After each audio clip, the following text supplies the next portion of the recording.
ব্যান্ডেল ঘুরতে এসে ইতিমধ্যেই অনেকগুলি জায়গা আমাদের দেখা হয়ে গেছে। একটু আগেই দেখেছি কথাসাহিত্যিক শরৎচন্দ্র চট্টোপাধ্যায়ের দেবানন্দপুরের জন্মস্থান।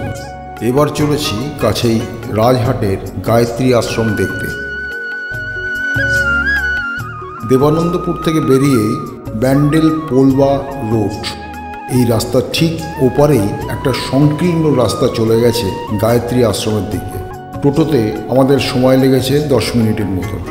ব্যান্ডেল থেকে এই আশ্রম 5-6 মিনিটের পথ। টোটো অটোতে অনায়াসে চলে আসা যায়।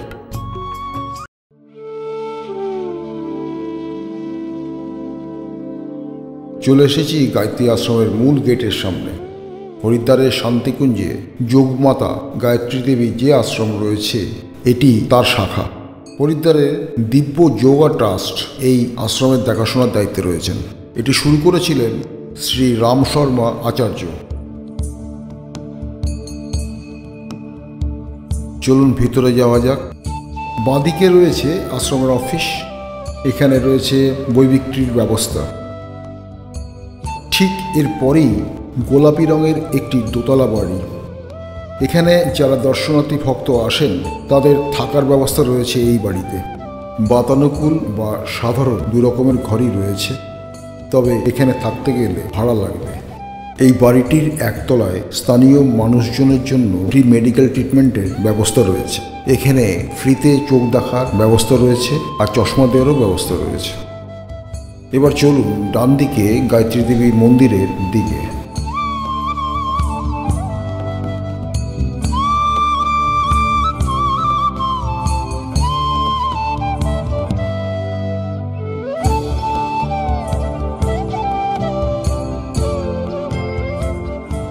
লতাপাতায় বিন্যাসে লেখা রয়েছে গায়ত্রী আশ্রম।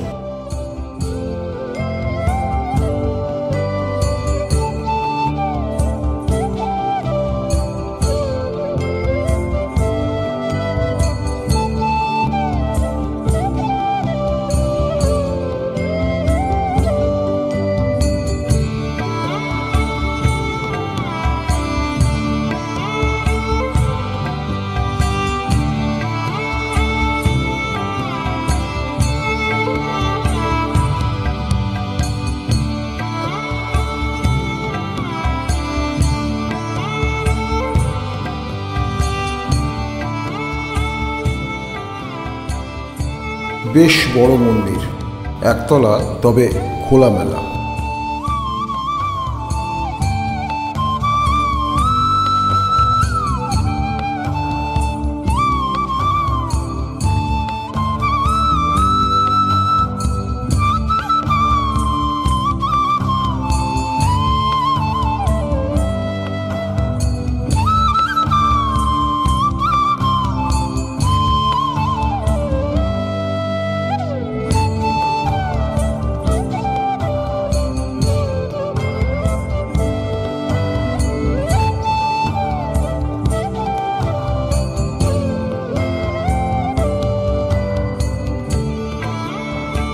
এরপর যজ্ঞ করার জায়গা, যজ্ঞশালা। এখানে বিভিন্ন অনুষ্ঠানে যজ্ঞের আয়োজন করা হয়।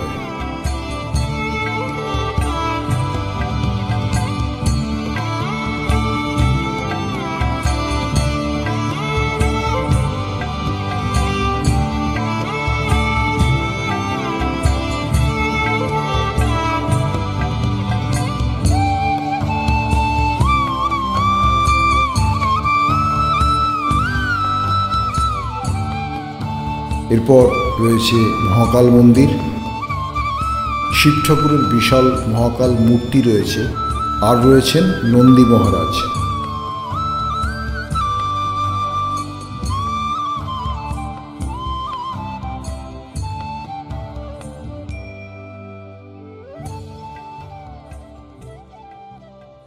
এই মহাকাল মূর্তি ঘিরে রয়েছে দ্বাদশ জ্যোতির্লিঙ্গ।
আর একটু সামনের দিকে হাঁটলেই গোশালা।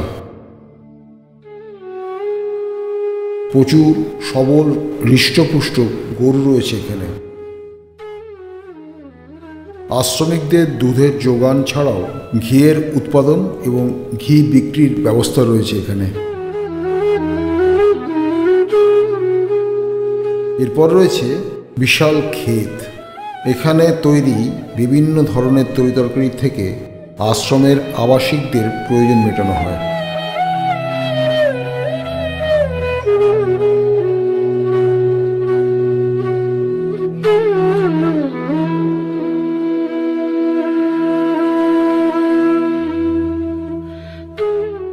নানা গাছপালায় সাজানো এই আশ্রমটিতে ঘুরে বেড়ালে মনে হবে যেন একটি ছোট্ট পল্লীগ্রামে এসেছি।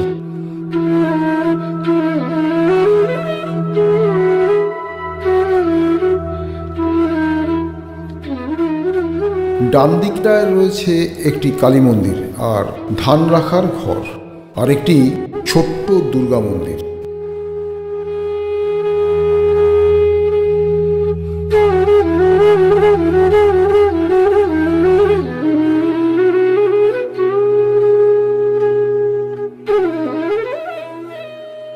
মন ভালো করা এই পরিবেশে ঘুরতে ঘুরতে কেটে গেল বেশ কিছুটা সময়।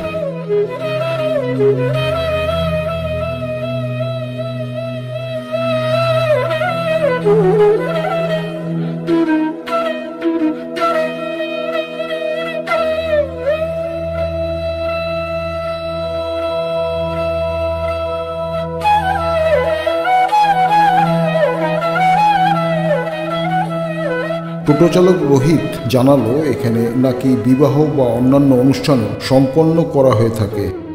আসলে এই আশ্রমটি জাতি, ধর্ম, বর্ণ নির্বিশেষে সকলের জন্যই অবারিত দ্বার।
ঘুরতে ঘুরতে সন্ধ্যা হয়ে এসেছে।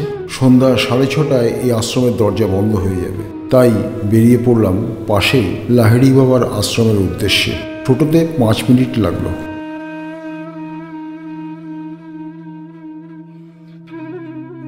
এই আশ্রমের নাম আধারালয়। একটু অন্যরকম না? আসলে আমাদের শরীরটা আধার ছাড়া কিছুই নয়। ভিতরে থাকেন আত্মা, নিষ্কলঙ্ক, জন্মহীন, মৃত্যুহীন এক অনির্বচনীয় প্রকৃতি, যাকে ধরা ছোঁয়া যায় না। এই আশ্রমের মধ্যে যিনি আছেন সেই লাহিড়ি মহাশয় তাই অন্তহীন, অপ্রাকৃত, উচ্চকোটির এক মহাজীবন। বাবাজির মূর্তি তাই এখানে আধার মাত্র।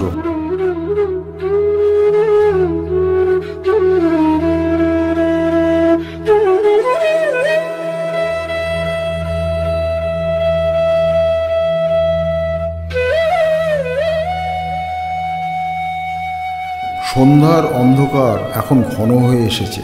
লাহিড়ি বাবার আশ্রমের মূল মন্দিরের প্রবেশদ্বার বন্ধ হয়ে যায় সন্ধ্যে 6:30টায়। তাই দেরি হওয়ার একটা ভয় ছিল। টোটো থেকে নেমেই দ্রুত পা বাড়ালাম আশ্রমের দিকে।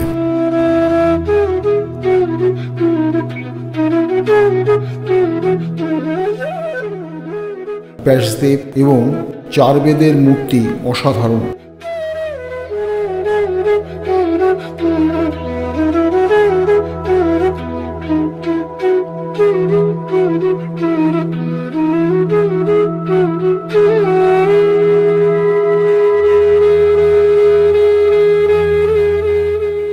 আছে যীশুখ্রিস্ট,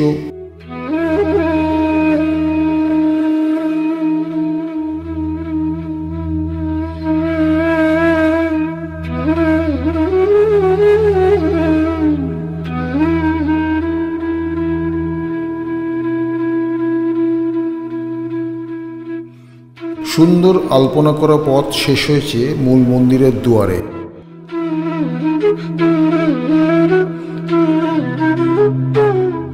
যোগীরাজ শ্যামাচরণ লাহিড়ী জন্ম হয় 30শে সেপ্টেম্বর 1828 সালে নদিয়ার ঘূর্ণি গ্রামে, আর তিরোধান ঘটে 26শে সেপ্টেম্বর 1895 সালে বারাণসীতে।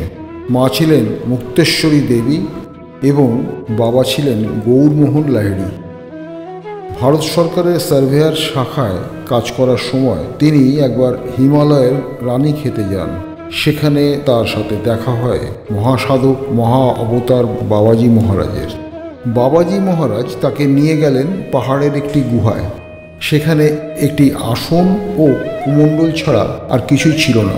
বাবাজি মহারাজের কৃপায় ধীরে ধীরে তার মনে পড়ল সব কিছু। এই আসন, এই কমণ্ডল যে তারই।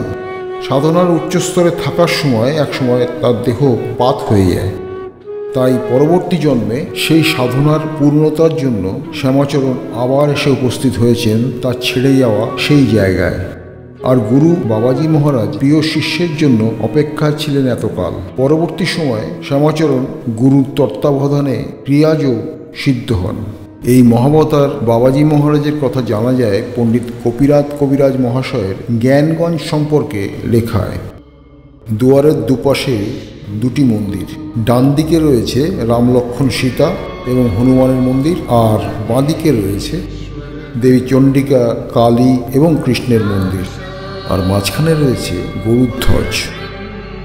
আলোর মালায় মন্দির ঝকমক করছে। সোনালি রঙের গরুধ্বজের উপর আলো ঠিকরে পড়ছে। দ্বার পেরিয়ে স্বয়ংক্রিয় জলধারায় পা ডুবিয়ে পরিষ্কার পায়ে ভিতরে ঢুকছি। পাথরের সিঁড়ি ভেঙে দোতলায় উঠেছি। ছোট ছোট মন্দির দেখে এবার একতলায় গর্ভগৃহে ঢুকছি। গর্ভগৃহটি মাটির থেকে একটু নিচে, ঠান্ডা, নিস্তব্ধ, অসাধারণ সুন্দর এক অনুভূতি। গর্ভগৃহে রয়েছেন লাহিড়ি বাবা বা যোগীরাজ শ্যামাচরণ লাহিড়ীর বিশাল জীবন্ত মূর্তি। শিল্পীকে বাহবা দিতেই হয়। সামনেই রথের উপর আসীন অর্জুন এবং সারথীরূপী শ্রীকৃষ্ণের মূর্তি।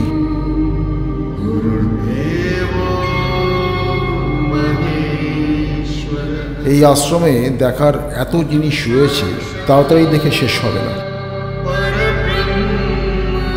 সম্পূর্ণ পাথরে নির্মিত মন্দিরের স্থাপত্য অসাধারণ সুন্দর, দেখলে চোখ ফেরানো যাবে না। ভারতবর্ষের বিভিন্ন স্থানের মন্দিরের মেলবন্ধন এই মন্দিরে ঘটেছে। এখানে মন্দিরে ঢুকতে গেলে একটি বিশেষ নিয়ম মেনে ঢুকতে হয়। পুরুষদের খোলা মাথায় এবং মহিলাদের মাথায় কাপড়ের আচ্ছাদন জড়িয়ে ঢুকতে হয়। ছোট প্যান্ট পরে ঢোকা যাবে না। এছাড়া ভিতরে ক্যামেরা বা মোবাইল ব্যবহার করা যাবে না।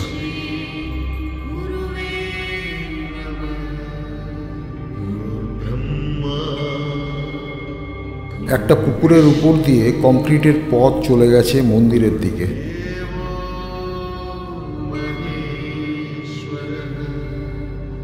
লাহিড়ী মহাশয়কে প্রণাম করে বেরিয়ে পড়েছি বাইরে।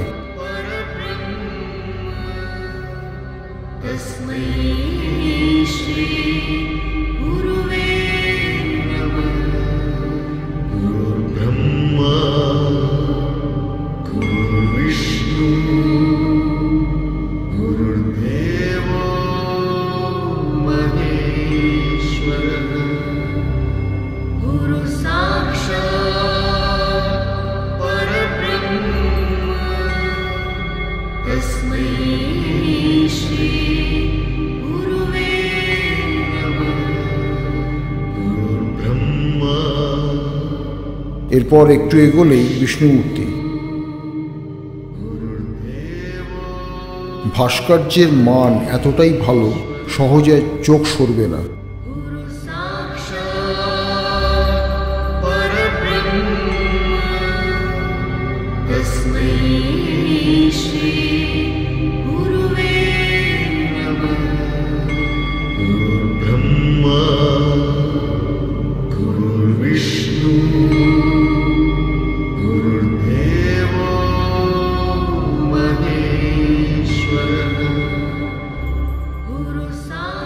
কাছেই রয়েছে কয়েকজন মানুষ বহন করছে মা দুর্গার মূর্তি।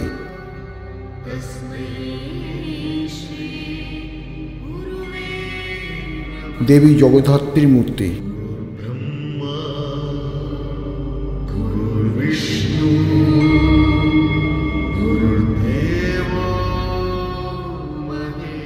এটা এমনভাবে করা যে কখনোই গরম বোধ হবে না।